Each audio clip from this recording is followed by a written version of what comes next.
दोस्तों, so called Bharat के विश्व गुरु पूरी दुनिया में भारत की भद्द पिटवाने पर तुल गए हैं। ऐसे ऐसे कांड कर डाले हैं कि दुनिया ने एक एक करके, दुनिया का एक एक देश जो है वो अपना पीछा छुड़ाता जा रहा है।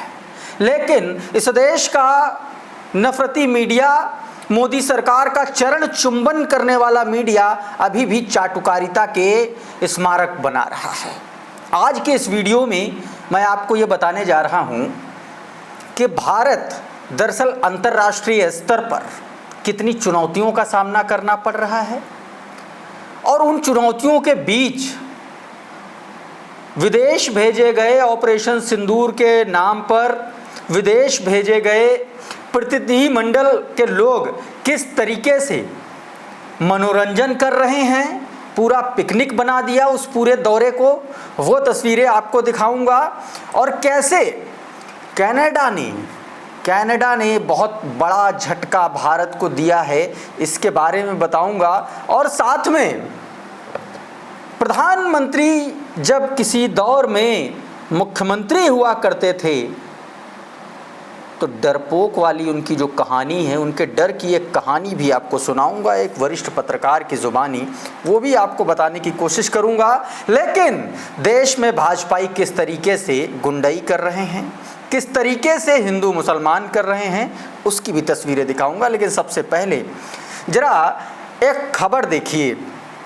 प्रधानमंत्री नरेंद्र मोदी ने दोस्तों 1 जून को एक ट्वीट किया था और उस ट्वीट में प्रधानमंत्री नरेंद्र मोदी ने लिखा था, had a wonderful meeting with mister maestro Kanda is which we shared perspectives on wide range of issue. India's paid transformation over the last decade has empowered countless people and we are working to add further moment this journey. ये जो दोस्तों व्यक्ति हैं, ये ADB bank के president, उनसे मुलाकात हुई थी। 1 तारीख को मुलाकात हुई मोदी जी से और 3 तारीख को एडीबी बैंक ने पाकिस्तान को 6,861 करोड़ रुपए का उधार दे दिया। दोस्तों, पाकिस्तान को देने की घोषणा कर दी। प्रधानमंत्री जिस से मिलते हैं, प्रधानमंत्री के विदेश मंत्री, विदेश सचिव जिस के बारे में नेगेटिव कहते हैं, वही पाकिस्तान की तरफ निकल लेता है। आपको याद है कि इंटरनेशनल मॉनेटरी फंड IMF ने किस तरीके से युद्ध के बीच में पाकिस्तान को $1 अरब की सहायता दी थी। और अब चर्चाएं इस बात की भी हैं कि वर्ल्ड बैंक भी, जनवरी में इसकी घोषणा हुई थी, बातचीत हुई थी पाकिस्तान को लेकर के। अब चर्चाएं इस बात की हैं कि आने वाले 10 सालों में पाकिस्तान को वर्ल्ड बैंक भी $20 अरब देगा। दोस्तों, युद्ध के बीच में भारत ने ये कहा था कि ये पैसा, IMF से कहा था कि ये जो पैसा आप पाकिस्तान को दे रहे हैं, वो पाकिस्तान इस पैसे को आतंकवाद में इन्वेस्ट कर रहा है। उसके बावजूद IMF ने वो पैसा दे दिया।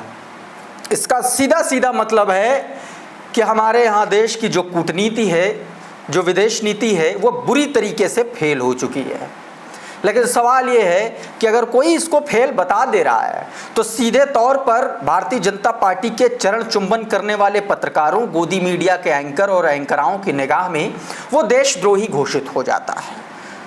80% आप ट्विटर से लेकर के यूट्यूब तक और तमाम सारे सोशल मीडिया पर आपको इसी तरीके की वीडियो क्लिप्स आपको भरी हुई मिल जाएंगी। अच्छा, इसी मुद्दे पर सवाल उठा दिया कांग्रेस पार्टी ने। कांग्रेस पार्टी की राष्ट्रीय प्रवक्ता सुप्रिया श्रीनेत ने ट्वीट कर दिया। उन्होंने बताया कि 1 जून 2005 प्रधानमंत्री Narendra Modi Asian development bank यानी कि एडीबी बैंक के प्रमुख से मिले। 3 जून 2025 एशियन डेवलपमेंट बैंक ने पाकिस्तान को 6,861 करोड़ रुपए की देने की घोषणा कर दी।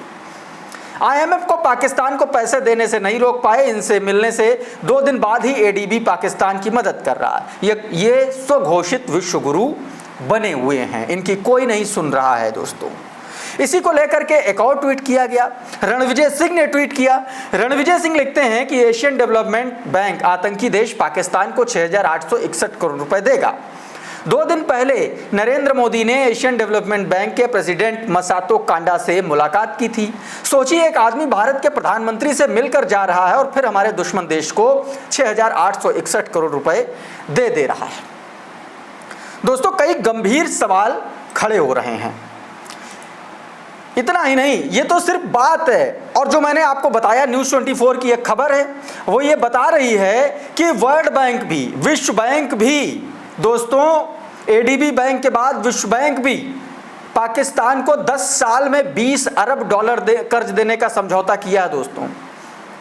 और इसके पीछे का ये दावा किया जा रहा है, ये जो कर्ज है जलवायु परिवर्तन और निजी क्षेत्र में विकास जैसे मुद्दों के लिए दिया जा रहा है।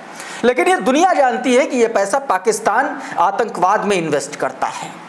तो सवाल ये है कि हमारे देश की विदेश नीति क्या बर्थडे मना रही है क्या? विदेशों में जाकर के पार्टियां कर रही है, वहां गाना गा के सुना रही है? अगर यही गाना सुनाना है तो रवीश कुमार के शब्दों में कहें तो इनको एक ऑडियो की पूरी एक लाइब्रेरी भेज देनी चाहिए, प्लेलिस्ट भेज देनी चाहिए, और गाना सुने विदेशी, और उससे यह तय कर लें कि यही रह गई है भारत की विदेश नीति। दोस्तों, इसी को लेकर के देखिए ना, कनाडा को लेकर के एक तस्वीर मैं आपको दिखाता हूं। कनाडा ने दोस्तों एक बहुत बड़ा झटका दिया। कनाडा में G7 को लेकर के जो तैयारियां हो रही हैं उसमें भारत को इनवाइट ही नहीं किया। ये तस्वीर देखिए दोस्तों, सीधे तौर पर खबर बताई जा रही है कि Canada has officially cancelled Indian PM Modi's invitation to G7 summit. G7 summit में भारत को न्योता ही नहीं दिया कनाडा ने। दोस्तों, अब आप ये समझिए, कनाडा से इतने अच्छे रिश्ते होने के बावजूद पिछले 10 सालों में कितनी बुरी तरीके से भारत और कनाडा के बीच में संबंधों में खटास आई है, ये दुनिया जानती है। और उसका नतीजा देखिए कि अंतर्राष्ट्रीय स्तर पर भारत की कितनी बड़ी बेइज्जती हो रही है। दोस्तों, इसी को लेकर के डॉक्टर मुकेश कुमार, पत्रकार, वरिष्ठ पत्रकार, कई चैनलों में संपादक रहे, लिखते हैं कि तो क्या G7 से भी साहेब बाहर कर दिए गए? अगर ऐसा है तो विश्वगुरु को बहुत बड़ा झटका है। मेजबान देश कनाडा ने अभी तक न्योता नहीं भेजा, इसका यही मतलब निकाला जा सकता है कि वो नहीं चाहता कि मोदी महान वहाँ दिखें। अगर समय से आमंत्रण मिल भी गया तो भी नहीं जा पाएंगे, उन्हें जाना ही नहीं चाहिए। 6 साल में ये पहली बार हुआ जब भारत को विशेष अतिथि के तौर पर दिया जाने वाला निमंत्रण नहीं भेजा गया। क्या इसमें भी ट्रंप की कोई भूमिका हो सकती है? सवाल पूछा जा रहा है।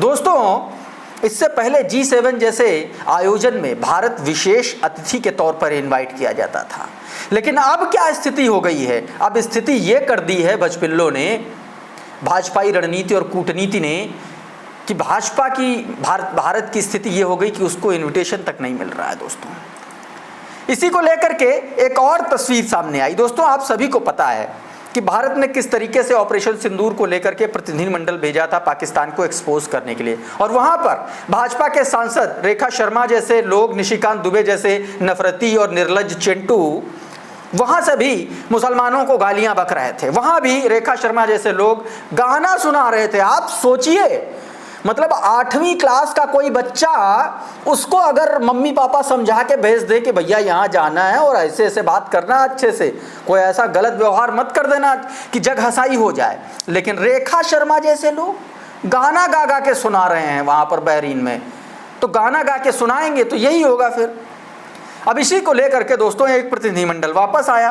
पीटीआई ने ये वीडियो जारी किया जिसमें MP है जो संजय झा जेडीयू के, उनके साथ सलमान खुर्शीद और तमाम सारे लोग ये गए थे, ये वापस आ गए हैं, सारे प्रतिनिधिमंडल अब वापस आ गए हैं। अब इसी को लेकर के सवाल ये उठ रहे हैं, ये लोग जो गए थे इनसे पूछा जाए, क्या भैया सिर्फ गाना गा के ही सुनाए हो या कुछ काम करके भी आए हो, या सिर्फ करोड़ों अरबों रुपया तुम लोगों को विदेश ट्रिप पे जाने के लिए ऐसे पानी में बहा दिया गया, लाखों करोड़ों टैक्स पेयर का पैसा। इसी को लेकर के भी मुकेश कुमार पूछ रहे हैं कि घूम घाम कर वापस लौट आए, जरा पता किया जाना चाहिए कि ये किनसे किस स्तर पर लोगों से मिले और कितना समझा पाए। कहीं ये बहुदलीय प्रतिनिधिमंडल छलावा तो नहीं थे? सीधे तौर पर सवाल खड़ा कर दिया कि इनसे पूछा जाना चाहिए। लेकिन ये तो सवाल हैं। दूसरी तरफ प्रधानमंत्री नरेंद्र मोदी को अपनी जीभ से चाट जाने वाले कुछ पत्रकार भी हैं। इंडिया टीवी के मालिक रजत शर्मा कुछ ऐसा ही कर रहे हैं। आप इसको एक तरीके से सिंबॉलिज्म जरूर समझिए, लेकिन आप इस बात को विजुलाइज कर सकते हैं रजत शर्मा का ये वीडियो देख करके। देखिए जरा। भगवंत मान हो या राहुल गांधी, ये ऐसे नेता हैं जो संवैधानिक पदों पर बैठे हैं लेकिन हर वक्त कॉमेडियन के रोल में रहते हैं, इसलिए इनके बयानों को कोई गंभीरता से नहीं लेता। विरोधी दलों के नेता संसद का विशेष सत्र क्यों बुलाना चाहते हैं? इस सबको पता है, उस संसद में हमारी सेना की शौर्य गाथा नहीं सुनेंगे। वो तो प्रधानमंत्री मोदी से सवाल पूछकर हीरो बनने की कोशिश करेंगे। वो कहेंगे मोदी ने ट्रंप के सामने सरेंडर कर दिया। वो कहेंगे मोदी की डिप्लोमेसी फेल हो गई, भारत पूरी दुनिया में आइसोलेट हो गया। वो सेना की तारीफ करेंगे और सेना को खुली छूट देने वाले को कायर कहेंगे। वो सेना का गुणगान करेंगे लेकिन सेना के हाथ मजबूत करने वाले प्रधानमंत्री का अपमान करेंगे। सवाल यह है, क्या यह सब करने से देश का फायदा होगा? तो दोस्तों, इस वीडियो में रजत शर्मा नेता प्रतिपक्ष राहुल गांधी को कॉमेडियन बता रहे हैं। प्रधानमंत्री नरेंद्र मोदी से विपक्ष विशेष सत्र बुलाए जाने की मांग कर रहा है। ये आदमी इतना बड़ा अपने आप को पत्रकार कहता है, संपादक कहता है भी, लेकिन अपनी आंखें गंवा दी है। आंखें गंवा दी हैं प्रधानमंत्री नरेंद्र मोदी के सामने, क्योंकि सवाल करना आता नहीं। जब मैं आंखें गंवा देने की बात करता हूं तो बात इसका मतलब यह है कि सच देखना इन जैसे पत्रकारों ने बंद कर दिया है। और सच ये है कि प्रधानमंत्री नरेंद्र मोदी से विपक्ष सवाल करना चाहता है। वो पूछना चाहता है कि ट्रंप के कहने पर आपने युद्ध क्यों रोका। वो पूछना चाहता है कि आपने क्या ट्रेड की धमकी ट्रंप ने दी। वो पूछना चाहता है कि क्या हमारे लड़ाकू विमान मार गिराए गए क्या। अब इन्हीं सवालों को रजत शर्मा अपने चरण चुंबकीय टैलेंट से धो डालने की कोशिश कर रहा है। अच्छा, इसी को लेकर के मनजीत घोषी ट्वीट करते हुए, यही वीडियो ट्वीट करते हुए लिखते हैं कि ये मोदी का दलाल मित्र रजत है।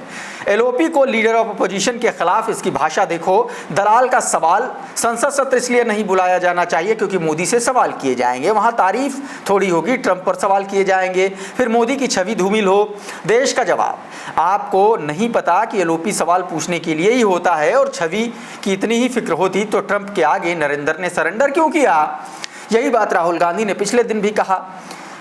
इसी को लेकर के सौरभ लिखते हैं कि कल सब आईपीएल में लगे रहे, इधर रजत शर्मा ने चाटुकारिता और बेशर्मी की सबसे गहरी डुबकी लगा दी। रजत शर्मा देश के नेता प्रतिपक्ष राहुल गांधी को कॉमेडियन कह रहे हैं। सत्ता की चापलूसी तो देखी होगी, लेकिन इनकी ऐसी चापलूसी कभी नहीं देखी होगी दोस्तों।